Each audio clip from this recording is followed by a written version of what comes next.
are in listen-only mode.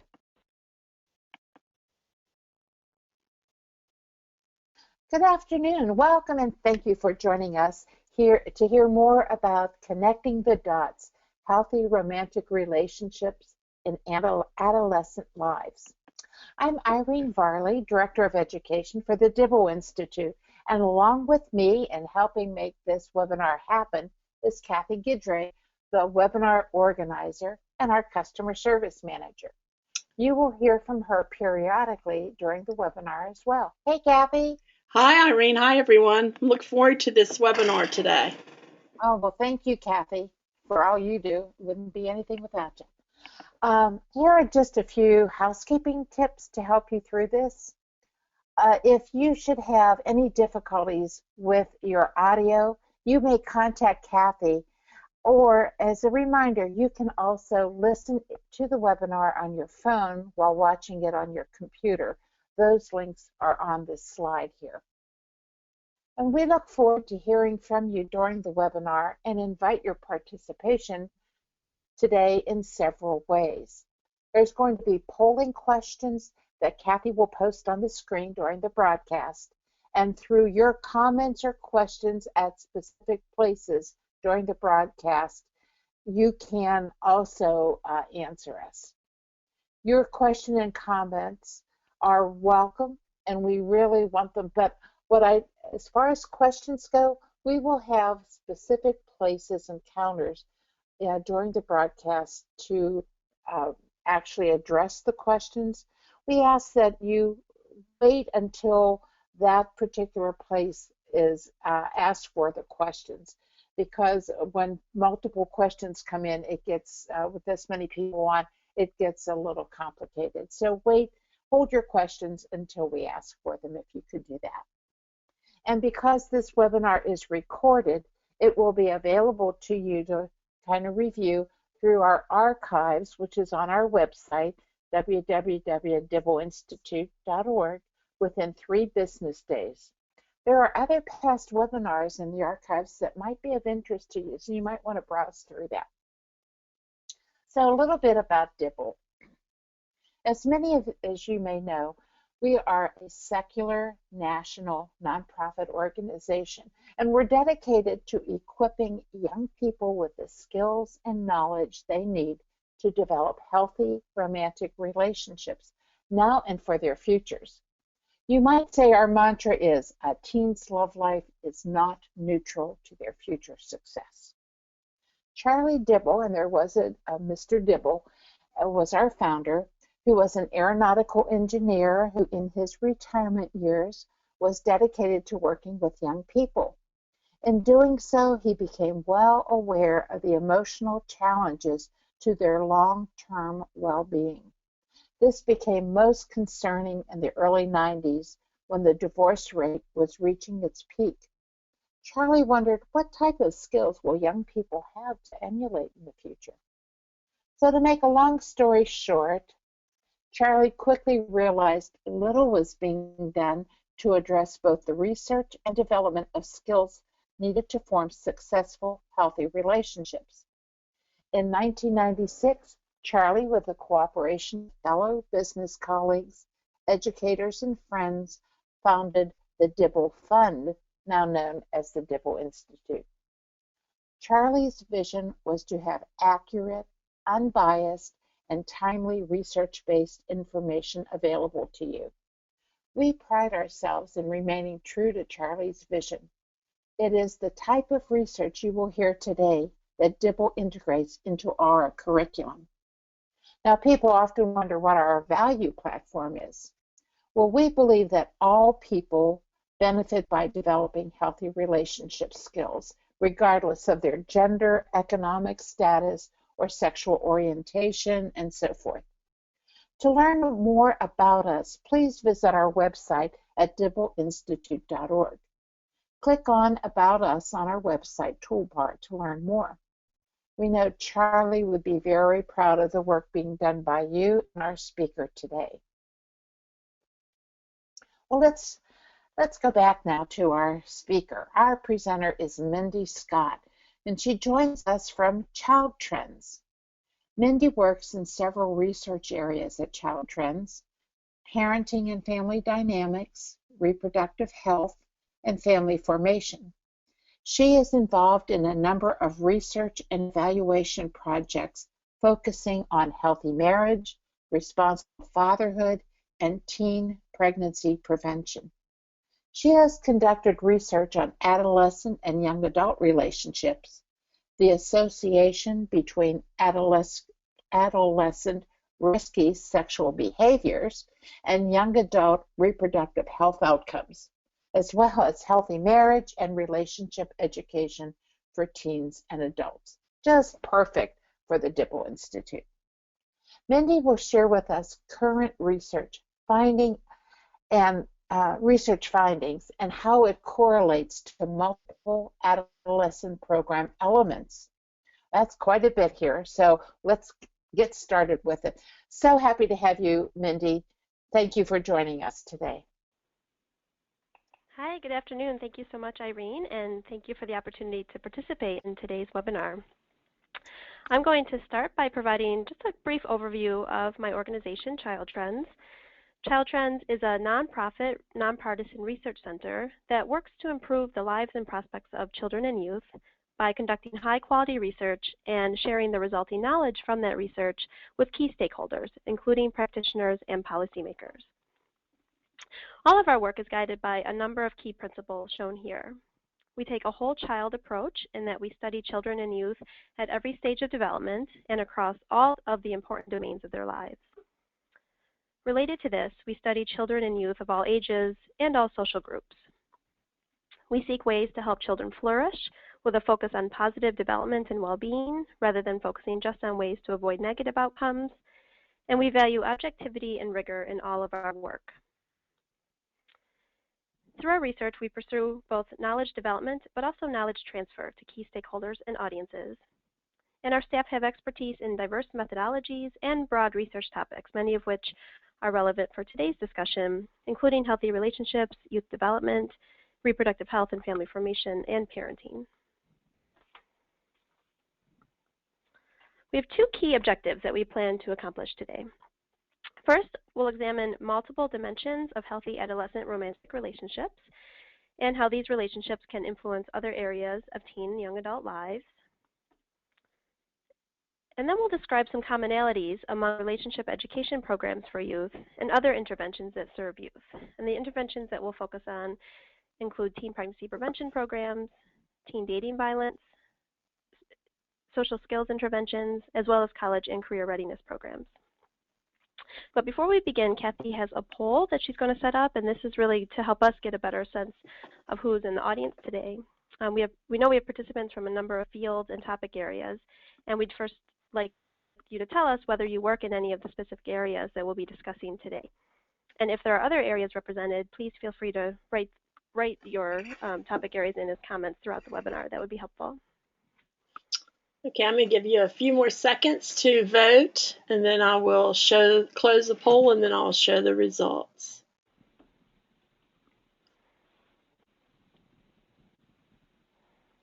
Okay.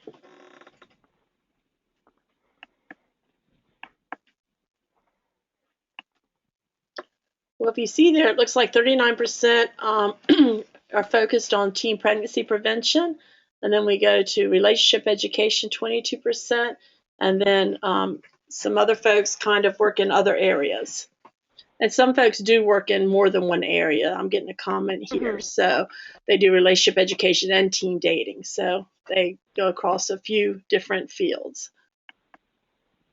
Great, thank you. So yeah, it definitely looks like we have a mix of topic areas and interventions represented today. So I think the information that we provide will be useful and relevant across all of those areas. Next slide, please. Okay, so we start today's conversation with the general notion that positive and healthy relationships matter intrinsically. Relationships are important for the healthy development of children and youth, and they matter at all stages of development, starting from infancy to adolescence, and also into young adulthood and adulthood. Next slide. But really the focus today is specifically on adolescent romantic relationships. Adolescent romantic relationships can set the stage for later relationship experiences by helping youth develop the skills they need to establish and maintain healthy relationships even as adults. Research suggests that the skills that are required for healthy adolescent romantic relationships can also help youth make positive decisions about other aspects of their lives. Knowing how to manage these relationships can make a difference as youth make decisions related to school, employment, as they establish positive peer relationships, and also decisions about pregnancy prevention.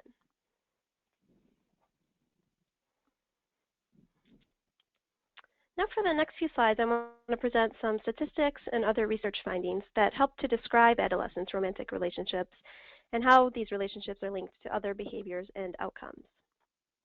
First, when describing dating among teens, most teens say they're single.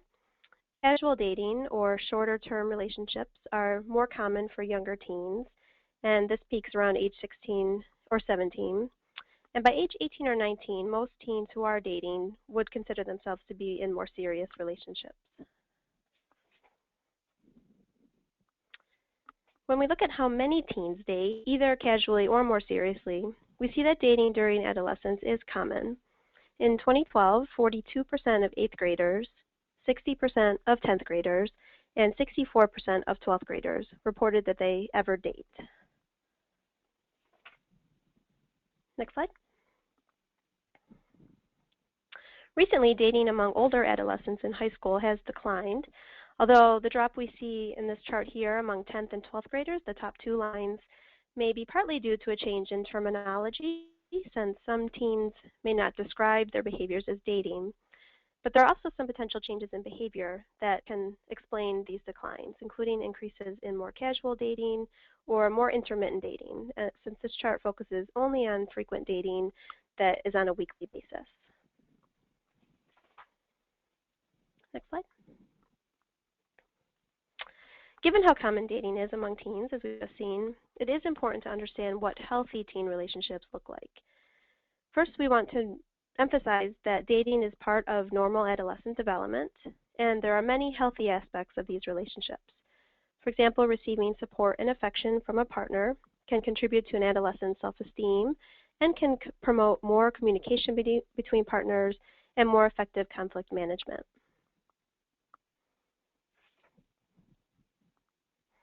However, there are also unhealthy aspects of teen dating relationships. For example, having multiple short-term relationships or engaging in relationships that are marked by high levels of conflict and aggression have been linked to a number of risky outcomes, including alcohol and drug use, poor academic performance, lower self-esteem, as well as increased risks for early pregnancy and STDs.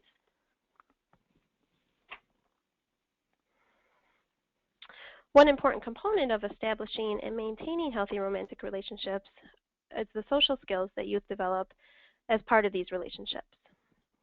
Children with positive social skills are more likely to have higher self-esteem, have positive relationships with peers, and achieve in school.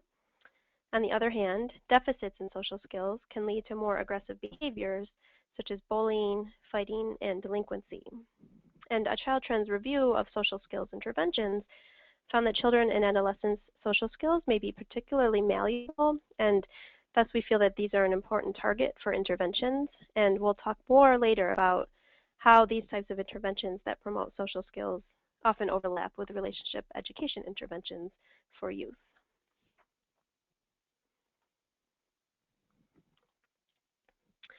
We also want to consider violence that may occur within adolescent romantic relationships. This is an extremely important topic to consider when addressing adolescent relationships in any program. In general, sexual assault among teens and young adults is commonly perpetrated by someone that the teen knows. And we have some stats here that show that violence in romantic relationships is fairly common. Research shows that 4 in 10 teens report experiencing dating violence, and 1 in 10 teens report committing an act of sexual assault. Research also shows that half of the teens that perpetrate violence often blame their victim. Among teens, males and females are equally likely to report dating violence, both being a perpetrator and a victim. And this is true for teens that are in heterosexual and same-sex relationships. However, there are differences in the type and severity of abuse between males and females. And as an example, teen males more often report perpetrating sexual abuse, and females more often report perpetrating physical abuse. Next slide. Thinking about the negative effects of dating violence, these experiences are associated with a number of other negative experiences. For example, teens who experience dating violence are more likely to be involved in abusive relationships as adults. And dating violence has also been linked to poor academic performance, lower self-esteem, eating disorders, depressive symptoms, suicidal behavior, and sexually transmitted diseases in pregnancy. So a range of negative outcomes and behaviors during adolescence and young adulthood.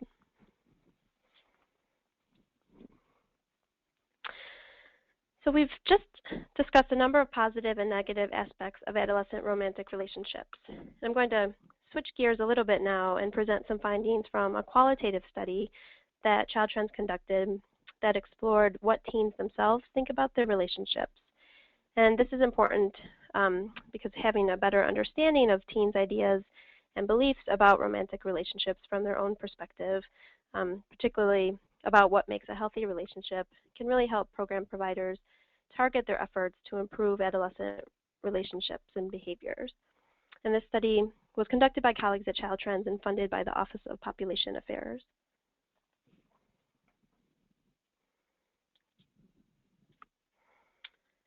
In this study, 3 main research questions were examined. First, what are the different types of teen romantic relationships and what characteristics distinguish them? Second, what are the critical dimensions of healthy adolescent romantic relationships as defined by teens? And third, are the critical dimensions of healthy adolescent romantic relationships comparable to those of adults? And just a note for this study, romantic relationships were defined as any relationship beyond friendship, and we only examined relationships between boys and girls, so heterosexual relationships. And we'll talk a little bit more about that. We conducted 7 focus groups with teens in the DC area as part of the study, and the groups were segmented by gender and age, and this was really done to facilitate more open discussion and explore issues that may be unique to younger versus older teens or unique issues for males versus females. Participants were mostly African American, and about a third lived with 2 parents. And close to 75% of the participants had ever been in a romantic relationship with someone of the opposite sex. Next slide. Okay. A number of key themes emerged from this work. First, we found that teens use a rich, complex language to describe their romantic relationships. This language reflected variation in the intensity of the relationships, in expectations held about the different types of relationships that exist among adolescents, and the behaviors that are exhibited in these different relationships. The second finding was that teens have a clear understanding of what defines a healthy romantic relationship. Teens, especially older girls, needed very little probing on this issue of the components of a healthy relationship, and they were quite articulate in describing the characteristics of a healthy relationship. And when we explored this a little bit more, we found that respect was particularly important to the teens, and also issues related to the public face of relationships. Notably, teens often defined healthy relationships in terms of the absence of negative characteristics rather than the presence of positive ones. For example, healthy relationships were considered as those where there was no cheating or lying or no abuse, rather than defined as having positive elements. Our third main finding was that teen relationships typically fell short of teens' own high standards for healthy relationships. Many teens described their relationships as being plagued with cheating, disrespect, poor communication, as well as physical and verbal violence in many cases. And there was also quite a bit of pessimism about adult relationships. The girls in particular had high standards for healthy relationships, but acknowledged that they didn't see a lot of examples or role models among the adults in their lives. Next slide. These findings were encouraging for a number of reasons. They suggest that teens really know what does make a healthy relationship, and thus they know what they should be looking for in a partner and for their own relationships. At the same time, the reality was that teen relationships really weren't living up to their own standards, and risky factors were identified in terms of infidelity and violence as pretty common among teen relationships. Here are just a few of the implications that we identified for relationship education programming for teens. First, the study supported the notion of encouraging a go slow approach to relationships, where programs can really be focusing on the building blocks of positive relationships. And some examples of these building blocks include promoting more effective communication skills, conflict management, how to handle the pressures of sex in a relationship, and how to choose partners. And this includes establishing healthy relationships with partners, but also how to leave unhealthy relationships. Now, this work did focus only on heterosexual couples, as I mentioned. So we definitely want to better understand relationship dynamics and relationship expectations among more diverse groups of youth, including same-sex couples. So I think there's definitely an interest and a need for more of that research in the future. Next slide, please. All right, we're going to pause here after we've just run through some of that background and see if there are any questions. Okay, and if you do have a question, if you will put it, type it in the question box, excuse me, and I will relay it to Mindy. Looks like you've been real clear on the information thus far, Mindy. Okay, good. So we can continue. There'll be another opportunity for questions after this next section. Okay, so the second objective for today was to identify commonalities among relationship education programs and other interventions for youth. And the information and research that we just reviewed pointed to a number of areas that overlap with healthy romantic relationships. And again, just to summarize, the areas that we're looking at include teen pregnancy, dating violence, general social skills, and educational and career achievement. Now I want to run through an exercise that helps us to connect the dots between these various domains of adolescent life even more explicitly. I also want to note that these areas are not meant to cover all aspects of adolescent lives and important interventions for adolescents, but really represent some of the key intervention areas that Child Trends has studied and where we see substantial overlap in the goals and objectives of programs that are designed to address each of these areas, including the approaches used by these programs and the content and topics covered in the programs. We're definitely interested to hear about other areas and interventions that may overlap across these topics that the participants have experienced. So now Kathy has another poll, actually, and this is going to help us get a sense of how much your work and your programs focus on healthy relationships, thinking about the various areas that you're working, the extent to which you're addressing healthy relationships in those areas. Okay, and I'm going to give you a couple seconds here to answer this question. How much do you focus on relationship education in your work and program? Completely, some, a little, not at all.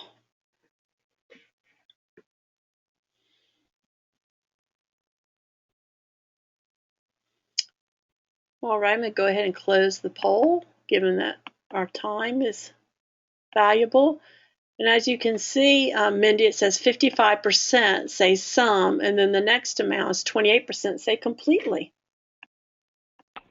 That's fantastic. So we see a lot of healthy relationship issues being covered, even though we saw a lot of diverse types of topic areas. So I think that's important for this message, that healthy relationships are sort of appearing across a number of different types of interventions.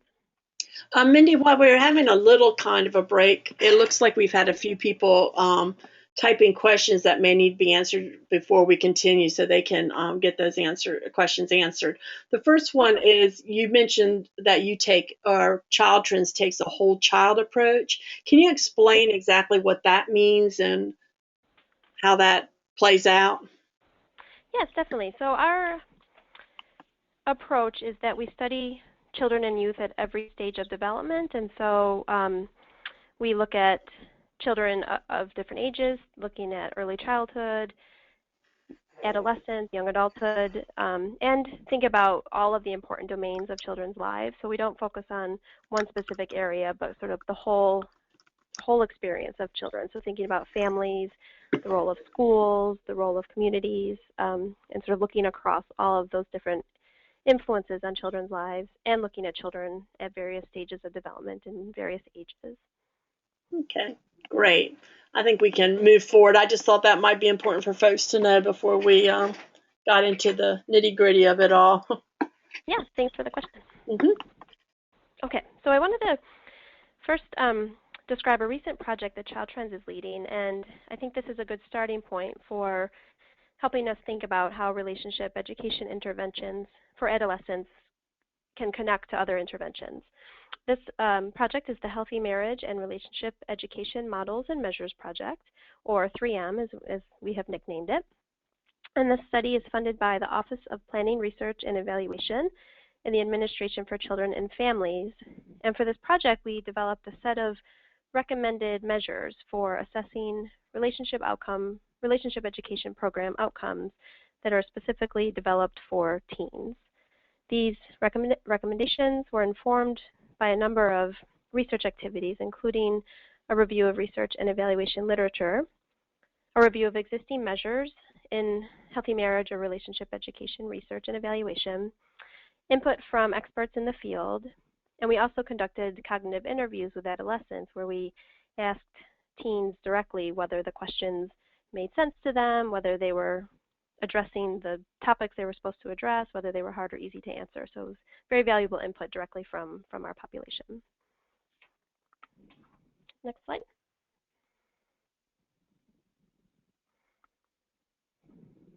So here we've listed the 12 priority relationship education outcome domains that we identified for adolescents through this project. And these domains reflect many of the key goals and objectives that are commonly examined in relationship education program models for adolescents. And here you can see that many of these outcome domains really do overlap with the other interventions that we are discussing today. And we've highlighted the ones that overlap the most, including sexual interaction and pregnancy prevention, reduced violence, social skills, and career and college readiness. And so these programs are focusing on improving skills and behaviors related directly to healthy relationships, but also many of the programs are focusing on these other areas and can assess outcomes in these areas. I also want to note that the measures that we recommend across all of these domains are appropriate for diverse relationships, and that includes heterosexual relationships as well as same-sex relationships. Many of the measures can be used even if adolescents are not in a current romantic relationship or even if they've never been in a relationship.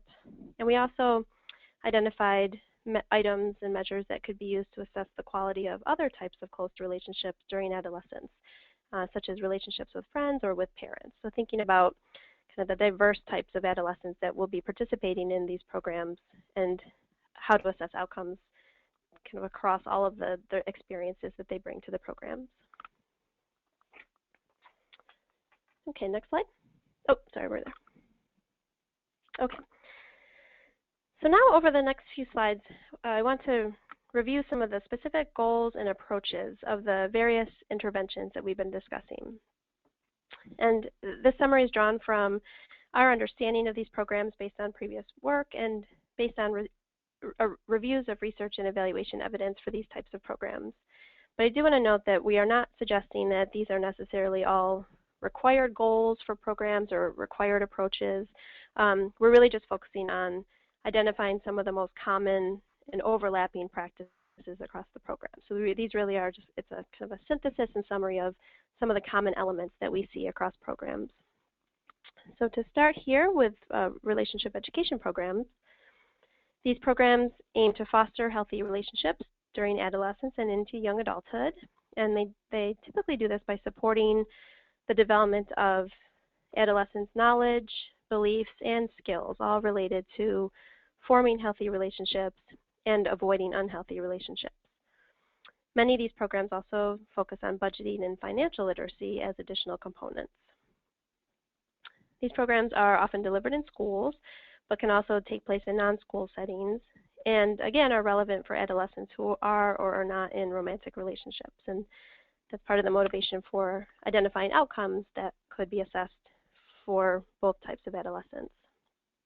And I want to just mention that Child Trends is currently working on another project with the Office of Planning, Research, and Evaluation, and this is known as the Youth Education and Relationship Services Project, or YEARS. And this project seeks to learn even more about relationship education programs for youth. And for this work, we'll be focusing specifically on youth services offered by Healthy Marriage grantees that are funded by the Office of Family Assistance. And just a few specifics, a few details about the project. We have a few priorities. First, to describe the organizations implementing youth relationship education programs and the youth served by the programs.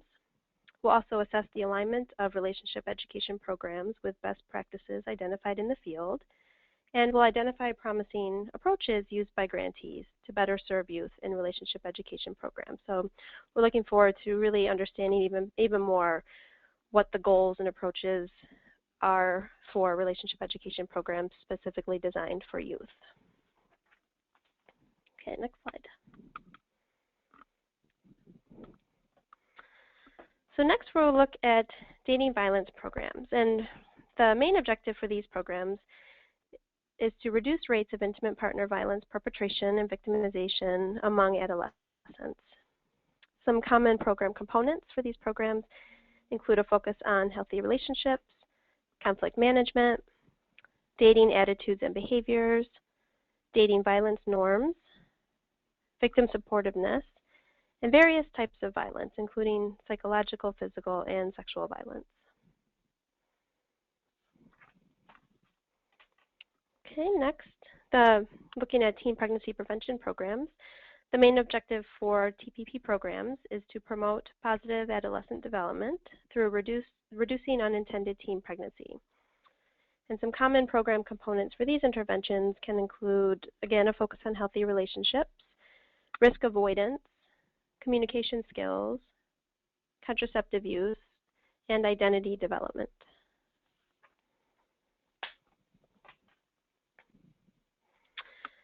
Next, we examine interventions that aim to promote positive social skills among adolescents. And some common program components from these types of interventions include helping adolescents get along with others, developing communication skills, skills for expressing empathy, conflict resolution or conflict management skills, as well as more general emotional and behavioral regulation.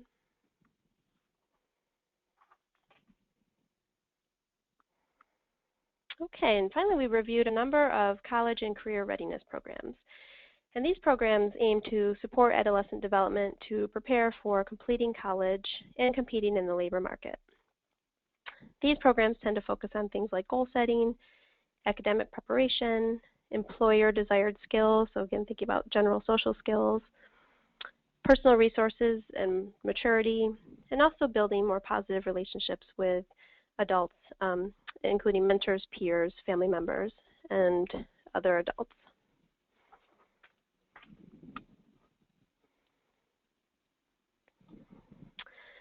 So I think it's been clear over the last few slides that there is really quite a bit of overlap in terms of the targeted goals and approaches used by multiple interventions serving youth. Here on this slide, we have developed a crosswalk of the most common issues addressed by the first three interventions that we reviewed, so looking at relationship education, teen dating violence, and teen pregnancy prevention programs. And we highlight where we see the strongest overlap in orange. And some examples of the common components across these type of interventions include a focus on healthy relationships, which is very, very clear across all of the interventions. But also things like communication skills and risk avoidance, where those show up in a lot of program models across these three interventions. Next slide. Okay, here we present another crosswalk, and this is now between relationship education programs and social skills and college and career readiness programs. Again, you see considerable overlap in the common components that are addressed by each type of intervention. And we acknowledge that the focus on healthy relationships may only be a small part of these other interventions, but this exercise clearly highlights the important role that promoting healthy relationships can play in other areas of adolescent lives and in other types of programs and interventions for adolescents. Okay, next slide. Okay, so now just to sum everything up, we've shown today that romantic relationships during adolescence are important. And we've also tried to emphasize that the goals and approaches that are used in relationship education programming for adolescents often overlap in important ways with other youth interventions. It's likely that providing adolescents with the tools to create and sustain healthy relationships, either directly through relationship education or as part of other types of interventions, can contribute to their overall positive development in multiple domains of life. Thinking about serving youth across different interventions, more integrated approaches that address healthy relationships along with other intervention-specific goals and outcomes may be particularly beneficial for adolescents. And I look forward to discussing these issues more during the Q&A, and I want to just thank everybody for attending today.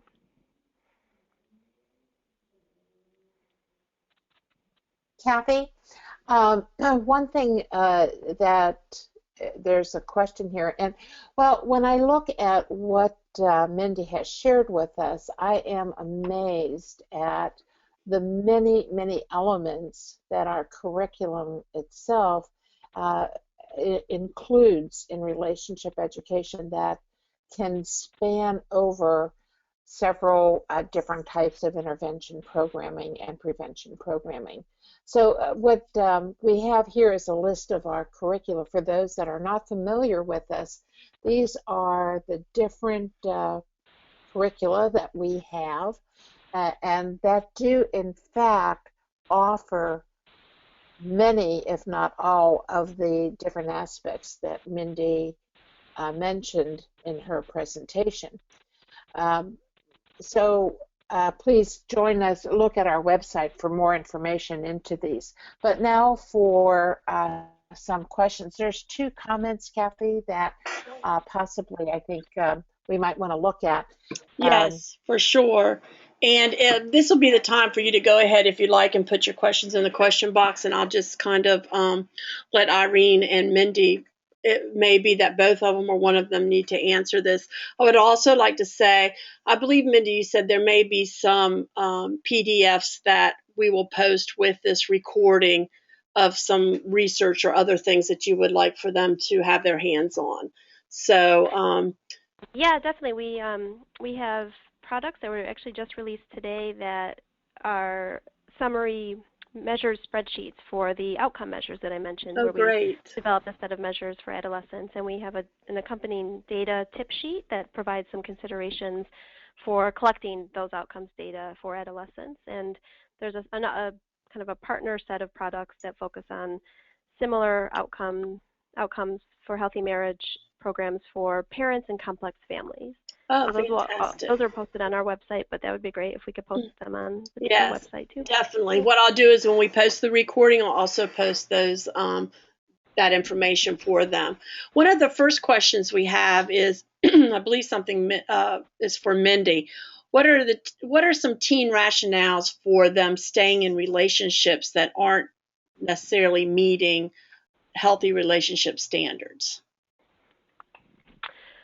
Well, I don't know, I can't quite speak to their own rationale, but I think some of our research showing that teens just don't have role models for what those healthier relationships should look like sort of prevents them from recognizing that they're in unhealthy relationships, or as we heard, they don't have high expectations that they can achieve those healthier relationships. Mm-hmm. And so there may not be the idea that they should leave that unhealthy relationship or the knowledge and the skills to leave that unhealthy relationship or to avoid those unhealthy relationships. And if I could add to that, Mindy, I think there's a lack of confidence that what they see or are experiencing connects to their cognitive part? Is that connected at this stage, especially in early adolescence? It's like, do I trust what I am feeling about this relationship? Mm-hmm. Is it really that bad, or am I just, everybody else couldn't be experiencing the same thing I'm experiencing, so I'll Right. just Right. never mind. I just won't do it. Mhm. Not worry about it. Yeah, well, thank you for those answers. There's another question here. What is the importance of school when it comes to healthy relationships compared to mental health? Shouldn't there be more of a focus of the effects on mental stability since education ties into that? Does that make sense to you? The effects of school or relationship education programs. I mean, I think. And I think they're Well, talking about the mental health too, the mental health of the teens. sure, and one thing that we highlight is the importance of healthy relationships for improving kind of all other aspects of adolescents functioning and well-being. So having, there being a link between having healthier relationships, whether it's with a partner or friends or family members, and mental health. I think school, if there might be a question of how to prioritize some of these programs and interventions where organizations and schools may choose between focusing on relationship education or focusing on improving mental health. But we definitely see a link between healthier relationships and a number of outcomes, including mental health outcomes. And I'm not sure, Katie, when kids are in school, teachers and counselors see a lot of the behavior. Parents will often say when their teachers tell them about how wonderful their kid is, and they're saying, "You're talking about my kid," that there's different behavior in the school than there may be in the home, and maybe that connection of noticing signs and markers for need of a mental health prevention or intervention, and that school might be the better place for it. I don't know if that's quite what Katie means. Maybe Katie can clarify. If you're still on, Katie, can you clarify that for us? Yes, if she'll put something in the question box, if we haven't answered a question, I'll get back to that for sure. Okay. Susie actually is asking, going back to the study, and you said there was a sample group where 79% were African American. How was this group selected, and what was the makeup of the remaining sample? The other 21%. Mindy, I think we lost Mindy for some reason. Okay. If we did lose Mindy, if we can't get her back, we will be sure that she contacts each person to answer the questions either by email or through us. But I will tell you, the PowerPoints the slides will be available in a PDF form as well as the YouTube recording for it. Yes, and that YouTube recording is, one person missed that the webinar is being recorded and will be posted on www.dibbleinstitute.org. And we'll talk a little bit about what else we can offer you as far as helps in your relationship programming and multiple approaches that our audience is taking. Kathy, do you have the next slide, maybe? I do. Do you want to go through any more of these questions? Do you have more? I'm sorry, I didn't.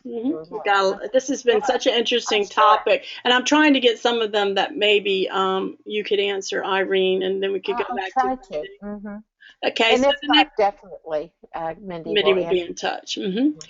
The next question is, how can we help provide the healthy adult role model relationships that teens need to see? Hi, everybody. I'm back. Oh, we're so glad you're back. My apologies. I'm not sure what happened there. That's fine. This what question, I was just asking Irene, that Terry asked, how can we help provide the healthy adult role model relationships that the teens need to see? I think there are a number of things that I would recommend. I think, relationship education programs can help model those behaviors in the programs themselves. And so having facilitators that are from the community that can kind of share their experiences and demonstrate those healthy behaviors and those positive relationships helps. I think sort of thinking about the spectrum of healthy relationship programs and thinking about the value of these kinds of programs continuing into young adulthood and adulthood so that children's parents are also receiving more of these services and are learning the skills that they need that they can then go practice at home and kind of model those behaviors in front of their children. So I think there's a number of sources of role models and examples that teens can view, whether it's through the programs, through teachers and other adults modeling those behaviors, or their own parents modeling the behaviors they're also learning in their programs. And I can say, too, that what we hear from instructors in relationship skills education is that when there is, and we use in our curriculum, that parent-teen or trusted adult relationship, that the conversation starts between the teen and their trusted adult person. And in some ways, they begin to educate upward, that there is an awareness to the adult of what their relationships and what models they are either positive or unhealthy that they are portraying to their young person. So it has been amazing how the outcomes of relationship education, placing that in the family in any way, is really very good outcomes. Mindy, I'm going to go back to a question that Susie had asked when you were cut off. You cited a study where you said that the sample group was 79% African American. The question was, how was that particular group selected, and what was the makeup of the remaining sample, the 21%? Okay, and that was our study in DC. We did basically open recruitment for teens and 15 to 18 years old, I believe, 19 years old. But primarily we're more successful in recruiting African Americans, and the remaining sample was mostly Latino and a few whites, but overall the group was mostly African American or Latino. Okay, great. Okay, I think you and Irene can both answer this. Gay wants to know, is the purpose of the relationship training, is it to lead to marriage or to develop and maintain healthy relationships of any sort? You want to take it, Mindy? Sure. I think there are different perspectives on this, and I think different curricula have different messages and sort of goals for their programs. But our thinking is that it's important to help establish healthy relationships during adolescence, and even for our 3M project, we recognize that those may not be long-term relationships because adolescent relationships do tend to be more short-term, and it's probably a healthier approach, and it's developmentally appropriate to have those shorter-term relationships during adolescence. But the goal is to support those healthy relationships during adolescence and young adulthood, and sort of improve relationships. I think that even if they're not necessarily going to end in marriage, and so we want to strengthen relationships across the spectrum and promote more stability during adulthood for families and children. And there are a number of programs and a number of couples who are not married and have children, and so trying to support the stability of those families and the quality of those relationships.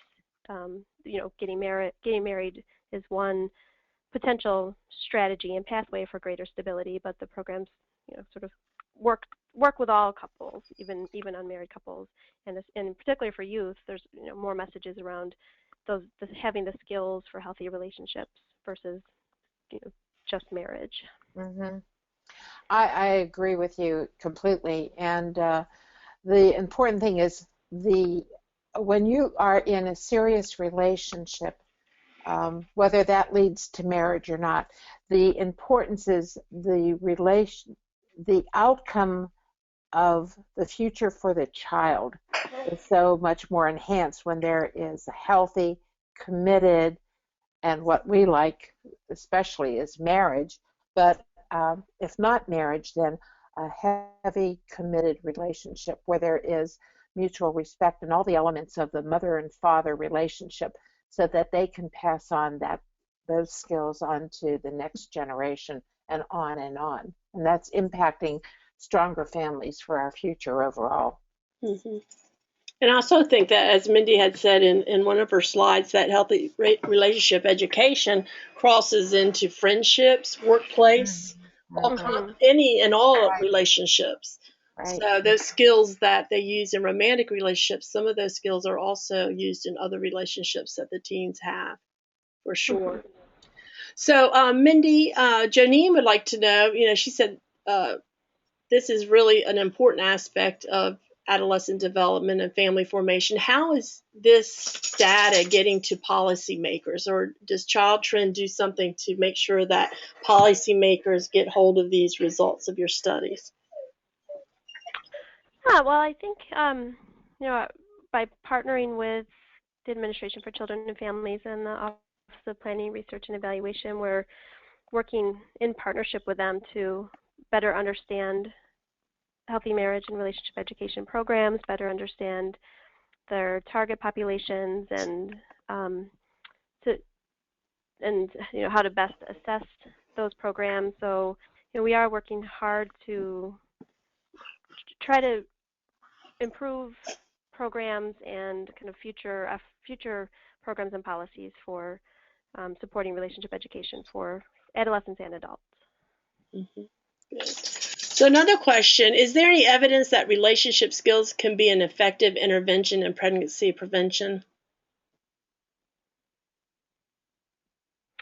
I have to kind of look back at the span of evidence, but yes, for some of the teen pregnancy prevention programs that are included in the there's an evidence-based program database for teen pregnancy prevention programs, and including a healthy relationship component is an element of many of those programs, and there's been kind of a increasing focus on supporting programs that not only focus on teen pregnancy prevention, but also have that added healthy relationship or other sort of adult preparation types of components to them. And here at Dibble, Kathy, if I mention, if we are really excited to see the outcome, the finality of 5 years of study at University of Louisville on the effectiveness of our one program, Love Notes, to intervene in reducing pregnancy. So that's a lot. There's studies being done, so we'll find out. And at this point, I'd like to comment too on Terry's question about, do we have review samples available of our different curricula? I will say on our website we do have sample lessons from each of our the programs that we offer, so that's a good place to start. If you're interested in a digital review copy to further look at a curriculum or two, then you can contact me and I can help you with that as well. Kathy, can we direct one final question, because Mindy may know the answer to this. It's been mentioned that it is healthy for youth to be involved in romantic relationships, but is there a particular age when this becomes true? It's hard to accept this fact for younger youth. Do you have anything about that on age? Yeah, I think it is important to think about the different developmental stages of adolescence, and acknowledging that relationship education is important for middle schoolers, early early adolescents, freshmen in high school, for example, but the focus may need to be a little different. So for younger adolescents or middle schoolers even, there may be more focus on those general social skills, on improving quality interactions and other skills with peers or adults, and less of a focus on romantic relationship interactions and sort of um, less of a focus on specific relationships and how to improve relationships with specific romantic partners. So I think that the relationship education is important for younger adolescents, but the focus may need to be different because younger adolescents are in a very different stage of development and just aren't as experienced in terms of their romantic relationships, but are building relationships in a lot of other ways. Well, and I think too the onset of early puberty has changed too, because I know over the years so many of the programs that we thought were just really edgy for high school have been purchased for middle school, and that teachers are reporting these young people that they work with, they're at a point in their puberty, they physically and emotionally they are, pumped for a relationship, but they don't have the cognitive power, the regulation yet to handle their emotions around it. So it's just a lot depends on the area you live in, what the needs are. But it's good to begin to, I think, look at in middle school at some of the elements for them to begin, especially communication skills and the media and what they're seeing and being exposed to on a day-to-day. And Irene, I would like to say too that I say quite a few of our customers in the middle school arena do look at healthy choices, healthy relationships, and they all our curriculum, and they also look at connections, dating, and emotions, and those tend to be for middle schoolers. So anyway, Matt had asked too, just on the question of programs, is there evidence that different programs work better in different geographical regions of the United States? And I'm not sure he's talking about our program specifically or just programs in general. I think both of you might want to answer that in different ways. Yeah, this is Mindy. I can't say for sure. I think one of the challenges is evaluation studies typically focus on one location in the country, and so if a program is found to be effective for that one setting, it may not necessarily translate to other settings. So there would be a need for more research, more evaluation, more scale up to really test an intervention and whether a region may matter. I think you could think about the populations in certain regions and tailor your selection of a program to a curriculum that has been tested and validated with certain populations. If there's an area of the country that is particularly Latino or other minority youth, but yeah, I think you have to do a bit more digging, I'd say, to know which programs may have regional differences. And and a lot of that is governed by the culture of any one neighborhood versus, living rural or urban. There's a lot of influences there that affect outcomes. Well, we're at our stopping point here, and I know there's one or two questions that we're going to have to answer through email. So if you have not received an answer or want to hear more, that will be answered on email directly to you. I want to thank Mindy again for joining us today, and here's her contact information. Should you want to ask her directly any questions regarding her presentation today or other things.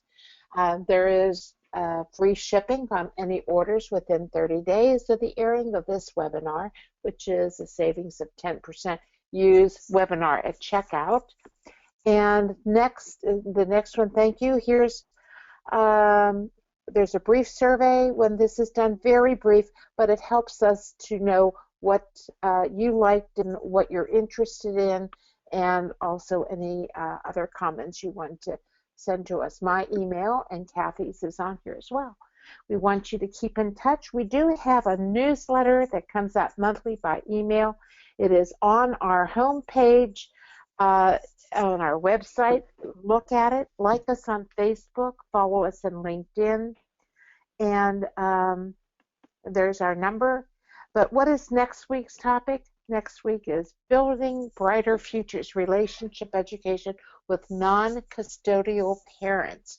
Kay Reed, our director, will be the one of the presenters, along with Vera Ashley Potter, who's in child support in Los Angeles County, which is a real new approach to improving and strengthening families, whether they're together or not.